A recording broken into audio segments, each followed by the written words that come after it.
Istilah filsafat berasal dari kata philos dan sopen.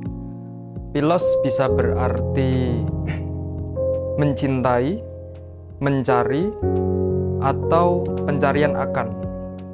Sementara istilah sopen itu bisa diartikan cinta, kebijaksanaan, atau kebenaran.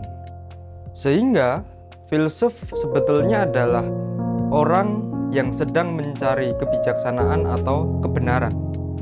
Jadi kalau ada orang yang mengaku filsuf dan dia mengklaim sudah menemukan kebenaran atau kebijaksanaan, itu sebetulnya justru belum menjadi seorang filsuf.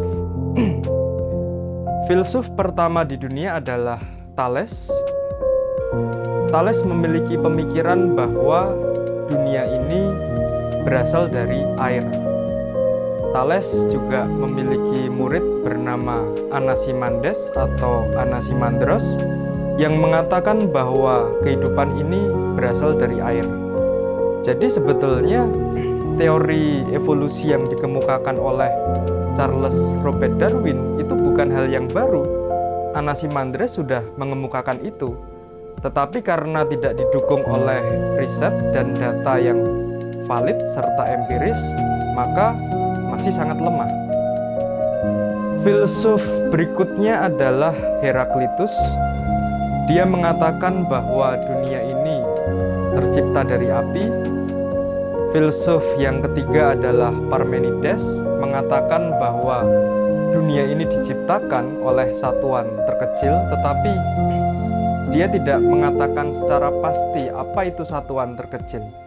Ambil misal sebuah tembok, ketika sebuah tembok ini kita dalami lagi, di situ ada semen.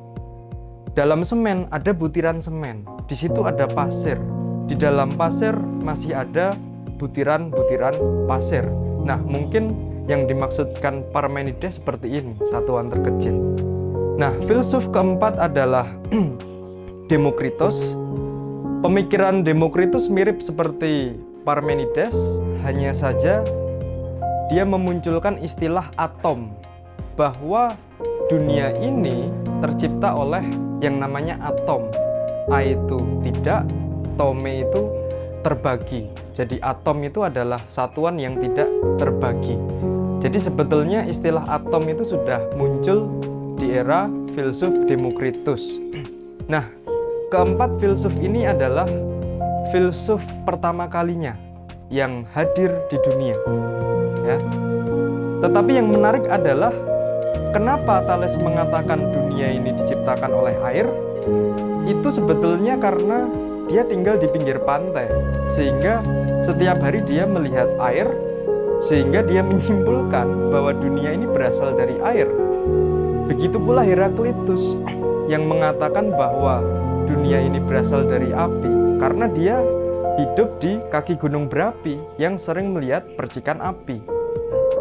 Jadi bisa kita lihat sebetulnya ilmu pengetahuan modern awalnya dibangun oleh argumen-argumen seperti ini yang sebetulnya secara rasio, secara empiris tidak bisa dibuktikan kebenarannya dan hanya baru pada tataran opini saja atau argumen.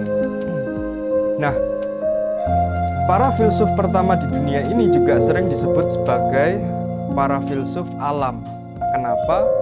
Ya, karena pemikiran mereka berupaya menafsirkan tentang alam, juga berupaya membuat pemikiran mengenai bagaimana alam atau semesta ini tercipta. Nah, pertanyaan yang seringkali muncul juga adalah apakah dengan mempelajari filsafat itu akan semakin menjauhkan kita dari agama dan Tuhan? Argumen seperti ini sebetulnya tidak bisa kita benarkan, karena filsafat sebetulnya adalah mode of thinking atau cara berpikir. Jadi tergantung bagaimana Anda ingin menggunakan filsafat. Anda bisa menggunakan filsafat untuk menyerang agama, tetapi Anda juga bisa menggunakan filsafat untuk memperkuat doktrin agama. Sebagai misal, di era filsafat skolastik, muncul filsuf-filsuf seperti Santo Agustinus dan Santo Thomas Aquinas.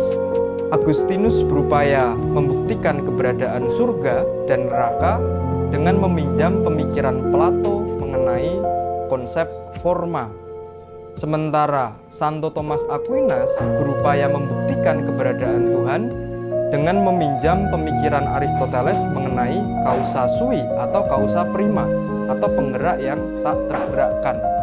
Inilah mengapa Bertrand Russell mengatakan bahwa sesungguhnya filsafat adalah lahan kosong yang diperebutkan oleh ilmu pengetahuan maupun agama.